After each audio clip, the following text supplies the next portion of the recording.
We provide you the platform to turn your dreams into reality. Give wings to your aspirations with KR Mangalam University. जो काम Israel 9 दिन में नहीं कर पाया था, वो काम अमेरिका ने चंद मिनटों में कर दिया। B-2 बॉम्बर से ईरान के न्यूक्लियर ठिकानों पर बंकर बस्टर बम गिराए। खामेनेई के परमाणु बम बनाने के मंसूबों को अमेरिका ने जमीन में ही दफन कर दिया और यह हमला इतनी तेजी से हुआ कि ईरान को समझने तक का मौका नहीं मिला और पलक झपकते ही बारूद के बवंडर में फोर्डो न्यूक्लियर बेस जलकर भस्म हो गया।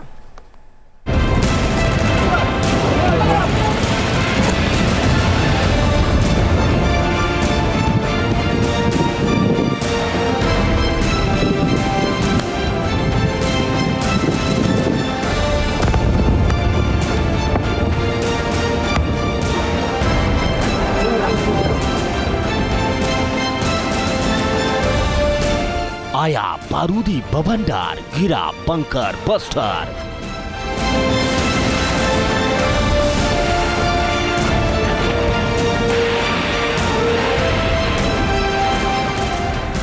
फोर्डो को दिया फोड़, ईरान को दिया तोड़।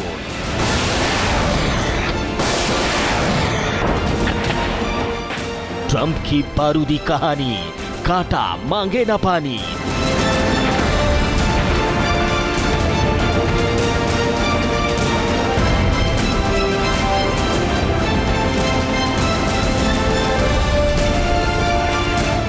ये तस्वीरें देखकर दिल दहल जाएगा, सुपर पावर का दम देखकर सिर चकरा जाएगा।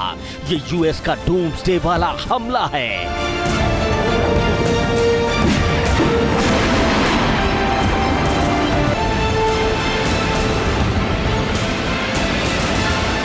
ये यूएस के बंकर बस्टर की गर्जना है। खामेनेई को अपने जिस न्यूक्लियर ठिकाने पर घमंड था, वो घमंड चकनाचूर हो चुका है। इन तस्वीरों को देखेंगे तो पता चल जाएगा कि इजराइल फायर है और अमेरिका के पावर के सामने ईरान की क्या हस्ती है। यूएस का डूम्सडे हमला, कांप उठा ईरान। बंकर बस्टर गर्जा, तबाह खामेनेई का परमाणु अड्डा।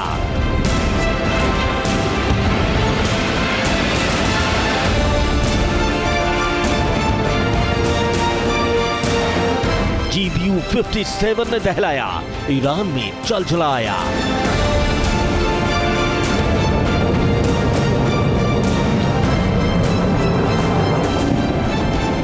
ईरान में उठा बर्बादी का बवंडर, विध्वंसक, विनाशकारी विस्फोटों से दहल उठा ईरान।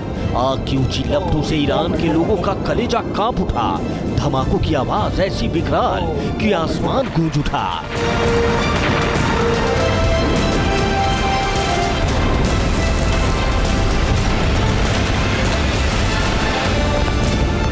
मिडिल ईस्ट के महायुद्ध में अमेरिका की एंट्री होते ही ईरान का परमाणु प्लांट शमशान में बदल गया। B-2 बॉम्बर के हमलों से महासंग्राम और विकराल हो गया। महासंग्राम में वो बम चला जिसने ईरान के न्यूक्लियर ठिकानों को जमीन में ही दफन कर दिया।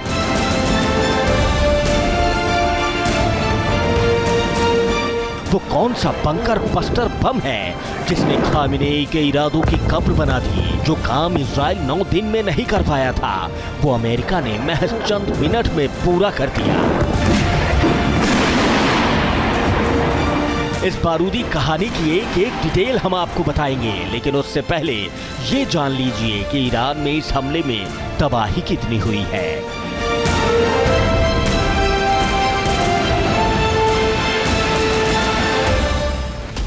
ईरान का फोर्डो एटॉमिक बेस जमींदोज हो गया। फोर्डो एटॉमिक बेस पर ईरान यूरेनियम एनरिच कर रहा था। नतांज परमाणु बेस को भी अमेरिका ने ध्वस्त कर दिया। इस एटॉमिक बेस पर भी ईरान यूरेनियम एनरिच कर रहा था। इस्फहान एटॉमिक प्लांट भी अमेरिका के हमले में मिट्टी में मिल गया। इस एटॉमिक प्लांट पर ईरान यूरेनियम को गैस में बदलता था।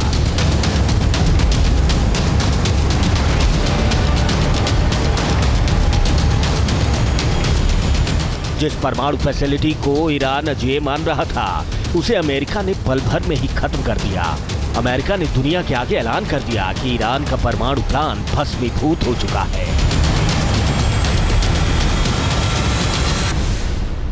A short time ago, the U.S. military carried out massive precision strikes on the 3 key nuclear facilities in the Iranian regime, Fordow, Natanz, and Esfahan. Everybody heard those names for years as they built this horribly destructive enterprise. Our objective was the destruction of Iran's nuclear enrichment capacity and a stop to the nuclear threat posed by the world's #1 state sponsor of terror. Tonight, I can report to the world that the strikes were a spectacular military success. Iran's key nuclear enrichment facilities have been completely and totally obliterated. Iran, the bully of the Middle East, must now make peace. If they do not, future attacks will be far greater and a lot easier. For 40 years, Iran has been saying death to America, death to Israel. They have been killing our people, blowing off their arms, blowing off their legs with roadside bombs. That was their specialty. We lost over 1,000 people, and hundreds of thousands throughout the Middle East and around the world have died as a direct result of their hate. In particular, so many were killed by their general, Qasem Soleimani. I decided a long time ago that I would not let this happen. It will not continue. I want to thank and congratulate Prime Minister Bibi Netanyahu. Fordow nuclear site पहाड़ के नीचे 300 feet की गहराई में बनी थी।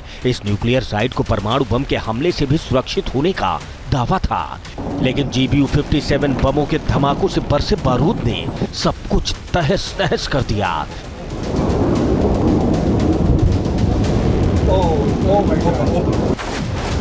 30,000 kilo बारूद की ताकत से फोर्डो एटॉमिक बेस खत्म कर दिया गया।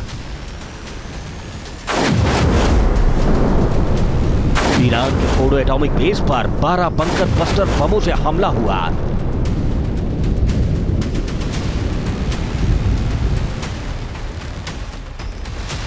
GBU-57 बंकर बस्टर बम है जो 20 फीट लंबा होता है। ये बम 31.5 इंच मोटा होता है और इसका वजन 30,000 पाउंड है। GBU-57 बम लेजर सेंसर से लैस होता है और इस बम में 2,423 किलो ट्राइटोनल विस्फोटक होता है। ईरान में तबाही मचाने वाला GBU-57 बम खास तौर पर बनाए गए सेंसर से लैस था। इन सेंसर्स ने परमाणु फैसिलिटी के बंकर के अंदर दाखिल होने के बाद ही बम को एक्टिवेट किया।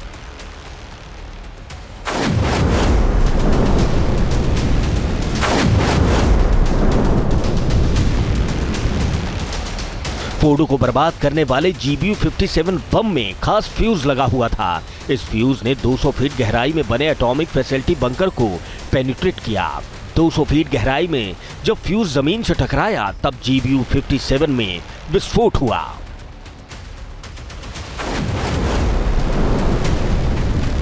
फोर्डो में एक एटॉमिक लैब को ध्वस्त करने में 12 बंकर बस्टर बम क्यों इस्तेमाल किए गए ये भी हम आपको बताएंगे, लेकिन उससे पहले GBU-57 बंकर बस्टर बम की ताकत के बारे में जान लीजिए।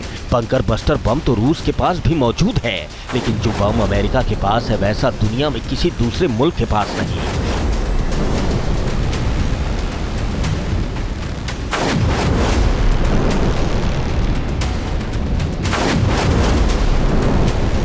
यहाँ तक कि दुनिया के किसी देश के पास इतने ताकतवर बम से हमला करने वाला कोई जेट या विमान तक मौजूद नहीं।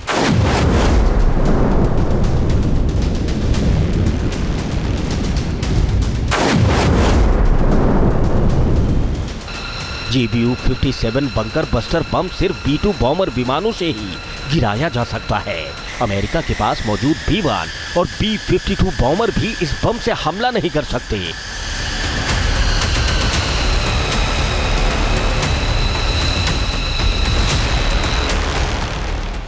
GBU-57 बम 60 फीट मोटे कंक्रीट को भी भेद सकता, मजबूत पत्थरों वाले पहाड़ को 160 फीट गहराई तक भेद सकता और जमीन के नीचे 200 फीट गहराई तक सब कुछ तबाह कर सकता। GBU-57 को फोर्डो में इस्तेमाल किया गया है। GBU-57 का जो बम होता है वो 13,000 किलोग्राम वजन का होता है।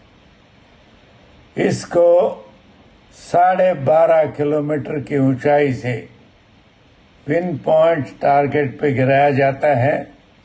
इसमें कोई इंजन नहीं होता है, कोई आवाज नहीं होती। इसकी गाइडेंस जीपीएस से होती है। इसकी जो टेल फिन है वो गाइड करती है।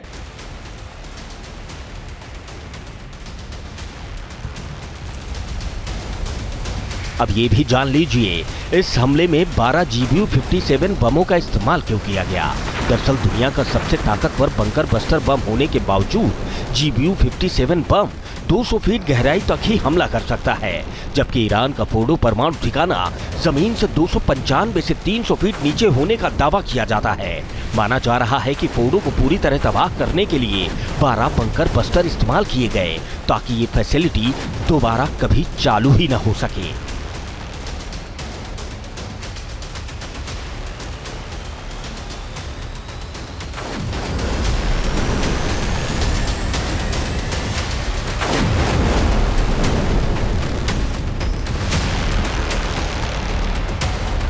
अमेरिका ने बार बार ईरान को परमाणु डील पर साइन करने के लिए कहा। यूरोप के देशों ने भी ईरान से परमाणु बम बनाने की जिद छोड़ने की अपील की, लेकिन खामेनेई अपनी एटम बम बनाने की जिद से टस से मस नहीं हुए, जिस जिद का खामियाजा पूरा ईरान भुगत रहा है और एटम बम बनाने का सपना अब चूर चूर हो चुका है।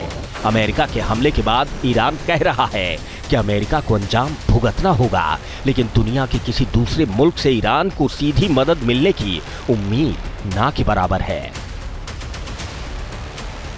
अमेरिका के करीब 20 स्टेशन है मिडिल ईस्ट में। उनके 40,000 ट्रूप्स हैं जो ईरान की रेंज के अंदर हैं। उन पर हमला कर सकता है। अब इसके बाद अगली कार्रवाई क्या होती है, कब होती है, किस शक्ल में होती है, अगर बाकी मिडिल ईस्ट के देश भी इन्वॉल्व हो जाते हैं तो ये फिर दायरा फैलेगा। ये वर्ल्ड वार का एक किस्म से इख्तियार हो सकता है। रूस ने ईरान के परमाणु प्रोग्राम का समर्थन जरूर किया है, लेकिन खुद जंग में घिरा रूस शायद ही सीधे तौर पर ईरान की मदद के लिए आगे आ पाएगा। इधर खामेनेई के परमाणु ख्वाब को मटियामेट करने के बाद अमेरिका ने ईरान को फिर चेतावनी दे दी है। साफ साफ कह दिया है कि अब ईरान को युद्ध रोक देना चाहिए। ईरान के चारों तरफ अमेरिका के बेस मौजूद हैं। खुद ईरान भी जानता है कि फारस की खाड़ी से लेकर कैस्पियन सागर तक उसके पास बचने का कोई दूसरा रास्ता नहीं है। Team news nation. जहां भक्ति है हर शब्द में, कथाओं में छुपे हैं दिव्य रहस्य और ज्योतिष देता है जीवन को दिशा। धर्म से जुड़ी हर बातों को जानने के लिए हमारे चैनल स्तुति को सब्सक्राइब करें। चैनल पर जाने के लिए इस लिंक पर क्लिक करें।